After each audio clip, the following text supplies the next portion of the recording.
नमस्कार। बात करेंगे एक और चुनावी राज्य उत्तराखंड के सियासी माहौल की। उत्तराखंड में इस बार फिर से भारतीय जनता पार्टी और कांग्रेस के बीच में जोरदार जंग चल रही है।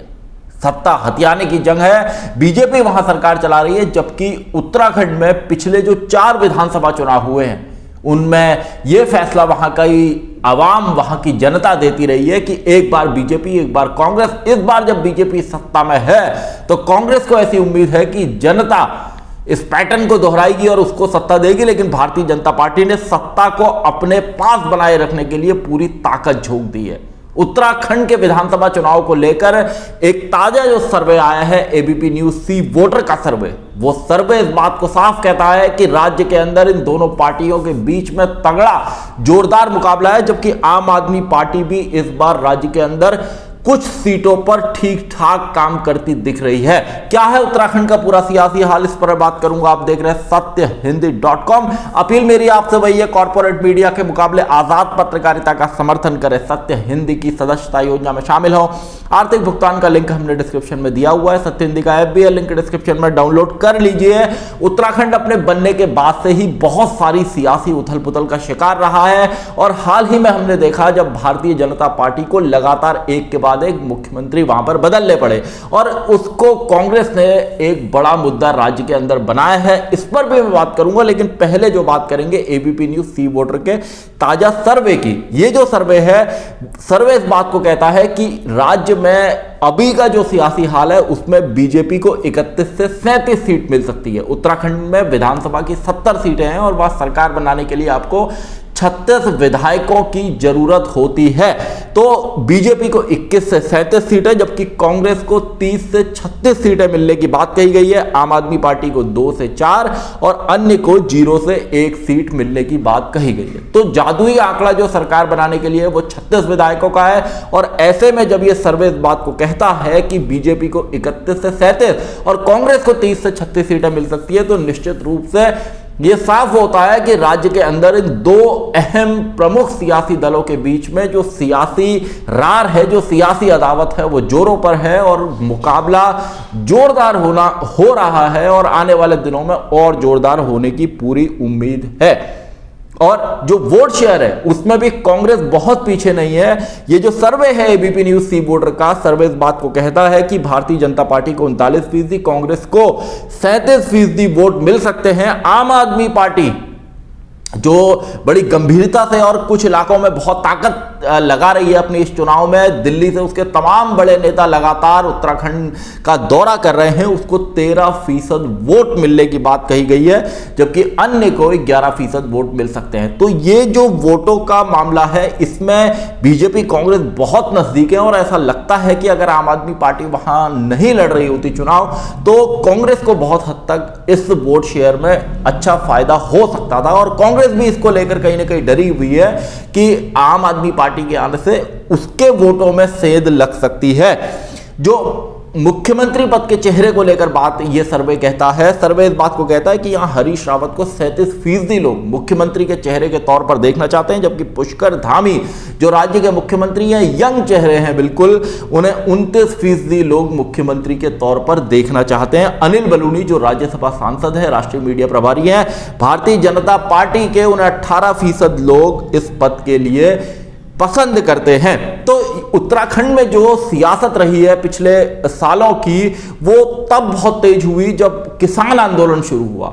उत्तराखंड में उधम सिंह नगर का इलाका, हरिद्वार का इलाका, इन इलाकों में सिख और पंजाबी पॉपुलेशन, और देहरादून के मैदानी इलाकों में, नैनीताल जिले के मैदानी इलाकों में सिख पंजाबी पॉपुलेशन बड़ी संख्या में है। और इस वजह से जब कृषि कानून आए तो भारतीय किसान यूनियन से जुड़े जो तमाम लोग हैं वो वहां पर सड़कों में आए और अच्छा खासा विरोध हुआ। और जब बीजेपी को इस बात का अंदेशा था, ये फीडबैक था कि ये जो किसान आंदोलन है न सिर्फ पंजाब और पश्चिमी उत्तर प्रदेश में बल्कि उत्तराखंड में भी खासा सियासी डैमेज कर सकता है, तो बीजेपी ने बैकफुट पर आते हुए कृषि कानूनों को रोल बैक कर लिया। एक और बड़ा मुद्दा वहां था चारधाम देवस्थानम बोर्ड का, जिसे भी बीजेपी सरकार ने वापस आ गई, इस पर बैकफुट पर आ गई। तो ये जो एक बड़े 2 मुद्दे थे जो बीजेपी के लिए मुश्किल का सबब बन रहे थे, उन पर बीजेपी की सरकार ने, केंद्र और राज्य की सरकारों ने वापस आने का काम किया। अब जो सियासी माहौल है, सियासी समीकरण है उत्तराखंड में, वो किस तरह बैठता है। कुमाऊं का इलाका है, गढ़वाल का इलाका है, हरिद्वार का इलाका है, और इन इलाकों में जो कुमाऊं और गढ़वाल के पर्वतीय इलाके हैं उनका जो सियासी माहौल है वो बिल्कुल अलग है, जबकि मैदानी इलाकों में सियासी माहौल इस वजह से अलग होता है क्योंकि मैदानी इलाकों में कम इलाकों में ही बड़ी जनसंख्या रहती है, जबकि पर्वतीय इलाकों में जो विधानसभाएं हैं लगभग बहुत छोटी हैं। मैदानी इलाकों में ज्यादा लोग रहते हैं, कम इलाके में बहुत घनत्व है जनसंख्या का, और इस वजह से जो सियासी पारा है वो 4 मैदानी जिलों में बहुत तेजी से देखने को मिलता है। वहां इलेक्शन, रोड शो और तमाम चीजें, इंडस्ट्री और औद्योगिक विकास भी बहुत तेजी से उत्तराखंड बनने के बाद मैदानी इलाकों में हुआ है। आम आदमी पार्टी की जब हम बात करते हैं तो कांग्रेस और बीजेपी की तो यहां पर बड़ी फाइट है। आम आदमी पार्टी भी कुछ सीटों में मैदान में भी और कुमाऊं गढ़वाल के पर्वतीय इलाकों में भी अपना पूरा जोर लगा रही है, जबकि बीएसपी मायावती की पार्टी भी यहां पर हरिद्वार के इलाके में बेहद मजबूत रही है, और एक वक्त में तो बीएसपी की यहां 7 से 8 सीटें हुआ करती थी, और अभी भी बीएसपी को हरिद्वार के इलाके में हरिद्वार के जिले में जो सबसे बड़ा जिला उत्तराखंड का है जहां 11 सीटें हैं वहां पर उसका अच्छा जनाधार अभी भी है। तो बीजेपी कांग्रेस की जो सियासी लड़ाई है उसमें आम आदमी पार्टी, बीएसपी, थोड़ा बहुत समाजवादी पार्टी और उत्तराखंड क्रांति दल जैसे तमाम दल इसको उनको असर, उसकी जो सीधी लड़ाई है उसको तिकोना बनाने की, कुछ वोटों को काटने की हैसियत जरूर रखते हैं। तो किसान आंदोलन के असर से यहाँ का मैदानी इलाका लगातार गर्म रहा। अब जब कृषि कानून वापस हो गए तो बीजेपी की कोशिश है कि जो यहाँ का पंजाबी और सिख मतदाता है उसकी नाराजगी दूर हो, और बीते कुछ दिनों में भारतीय जनता पार्टी के नेताओं ने उनके बीच में पहुंचने की लगातार कोशिश की है। तो उत्तराखंड के जो बड़े सियासी मुद्दे हैं जिन्हें कांग्रेस बार बार उठाती है वो पलायन है, बेरोजगारी है और करप्शन के आरोप कांग्रेस की ओर से लगातार लगाए जाते हैं। और भारतीय जनता पार्टी ने जब लगातार चीफ मिनिस्टर बदले तो ये कहा गया कि तमाम सर्वे में, बीजेपी के अपने सर्वे में उसकी हालत पतली है, और जब से पुष्कर सिंह धामी आए हैं तो उन्होंने बहुत सारे फैसले वहां पे ताबड़तोड़ लिए हैं, और उसके बाद ये कहा जा रहा है कि बीजेपी ने उस एंटी इनकम्बेंसी को, या जो वो सर्वे जिस तरह का रिजल्ट दे रहे थे कि यहां बीजेपी की हालत पतली है, उस डैमेज को कम करने की दिशा में थोड़ा बहुत काम किया है। बीजेपी के अंदर ये जो मुख्यमंत्री बदलने वाला मसला है ये एक बात है, इसके अलावा जो टिकट वितरण है वो भी बहुत मुश्किल होगा, क्योंकि बहुत लंबी कतार है नेताओं की जो चाहते हैं कि पार्टी उनको विधानसभा का टिकट दे और वो वहां आकर चुनाव लड़ें। और इस सब के बीच में जो ये लंबी फौज है, इसमें जो टिकट वितरण में कहीं कोई असंतोष होगा तो निश्चित रूप से कहीं बीजेपी को खामियाजा हो सकता है। अभी हमने कुछ वक्त पहले देखा है कि यशपाल आर्य जो वहां के बड़े नेता हैं, लंबे वक्त तक कांग्रेस में विधानसभा अध्यक्ष, स्पीकर, प्रदेश कांग्रेस के अध्यक्ष रहे, वो अपने बेटे के साथ, जो उनके विधायक बेटे थे, उसे छोड़कर बीजेपी कांग्रेस में उन्होंने वापसी की है। और उत्तराखंड के अंदर जो दलित आबादी है, दलित मतदाताओं की, वो भी 18% दलित आबादी है, और यशपाल आर्य का समाज के लगभग सभी वर्गों में एक जाने पहचाने चेहरे हैं। उत्तराखंड में जो मैदानी इलाके हैं वहां पर सिख, पंजाबी, मुस्लिम मतदाता बहुत बड़ी संख्या में हैं, हिंदू मतदाता भी बड़ी संख्या में। तो हरिद्वार में, उधम सिंह नगर में, देहरादून में और नैनीताल जिले के जो मैदानी इलाके हैं इनमें मुस्लिम पॉपुलेशन बहुत जगहों पर अच्छा खासा रोल प्ले करती है। जैसे हल्द्वानी में बहुत बड़ी संख्या, रामनगर में बहुत बड़ी संख्या है, हरिद्वार में तो मुस्लिम आबादी बहुत बड़ी संख्या में है। तो इन इलाकों में बीएसपी, समाजवादी पार्टी, इस बार AIMIM भी उतर रही है, तो ये भी एक बहुत बड़ा चंक वोटों का ले जो वोट लगभग पहले कांग्रेस को मिलते रहे थे।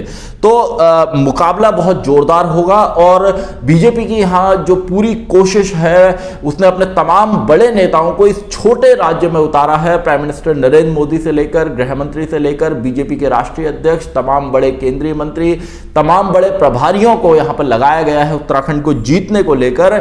और ऐसे में यह साफ दिखता है कि उसका जो फोकस इस छोटे राज्य में है वो इसीलिए है है कि इस इलाके की, उत्तराखंड की एक अलग पहचान इसलिए भी है क्योंकि यहाँ से बहुत बड़ी संख्या में सेना में लोग जाते हैं। तो 12% के लगभग जो सैन्य परिवारों का वोट है वो भी है, और इसको बीजेपी अपने साथ रखना चाहती है। और कांग्रेस की अब मैं जहां तक बात करूं, कांग्रेस में भी टिकट वितरण एक बहुत बड़ा मुद्दा रहेगा। यहां पर अभी कुछ दिन पहले हमने देखा कि हरीश रावत ने अपनी नाराजगी का इजहार किया था, और उस नाराजगी का जो सबसे बड़ा कारण था, सबसे बड़ी वजह जो थी उसकी, वो ये साफ थी कि हरीश रावत अपने समर्थकों को ज्यादा से ज्यादा टिकट उत्तराखंड के अंदर दिलवाना चाहते हैं।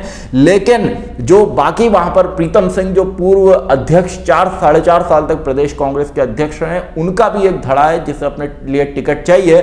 तो ये कांग्रेस हाईकमान को इसमें बेहद कड़ाई से देखना होगा कि टिकट किस तरफ जाते हैं, क्योंकि अभी तक की जो लड़ाई है उत्तराखंड में वो नेक टू नेक फाइट, बहुत ही जबरदस्त फाइट देखने को मिल रही है। और ये जो फाइट है उत्तराखंड के अंदर, वो इस बात को साफ करती है कि उत्तराखंड के विधानसभा चुनाव में बीजेपी और कांग्रेस के बीच में जोरदार मुकाबला होगा ही होगा। जो प्रदेश कांग्रेस के अध्यक्ष हैं गणेश गोदियाल, वहां पर वो हरीश रावत के बेहद करीबी हैं। हरीश रावत के कहने पर ही उन्हें कांग्रेस हाईकमान ने उत्तराखंड में प्रदेश अध्यक्ष की बागडोर सौंपी है। और जब से यशपाल आर्य वापस आए हैं कांग्रेस के खेमे में, तो कांग्रेस को इस बात की उम्मीद है कि उसको इस इलाके में सियासी बढ़त मिलेगी। तो जो उत्तराखंड के अंदर मैदानी इलाकों में जिस तरीके का जो मुस्लिम आबादी है कई सीटों पर बहुत अच्छी संख्या में है, सिख और पंजाबी पॉपुलेशन अच्छी संख्या में है, यहां पर भी बहुत कड़ा जोरदार मुकाबला देखने को आने वाले दिनों में मिलेगा। और कुल मिलाकर बीजेपी और कांग्रेस में टिकट के दावेदारों की, उम्मीदवारों की एक लंबी फौज है, और टिकट वितरण करना इन दोनों ही दलों के लिए एक बड़ी चुनौती रहेगी। एबीपी न्यूज और सी वोटर का सर्वे लगातार कई महीनों से इस बात को दिखा रहा है कि बीजेपी और कांग्रेस के बीच इस हिल स्टेट में, इस पर्वतीय राज्य में एक जोरदार सियासी मुकाबला होगा।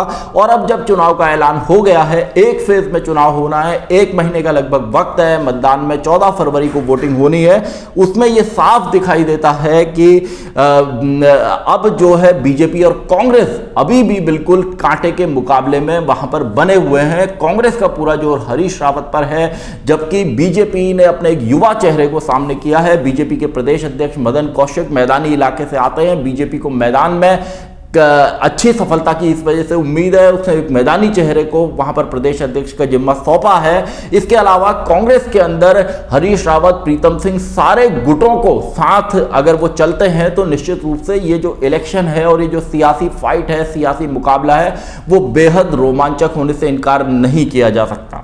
उत्तराखंड के चुनाव में और भी जो तमाम बड़े अपडेट्स होंगे वो आपको सत्य हिंदी पर और इसकी वेबसाइट पर मिलते रहेंगे। धन्यवाद। सत्य हिंदी का ऐप डाउनलोड करें गूगल प्ले स्टोर पर।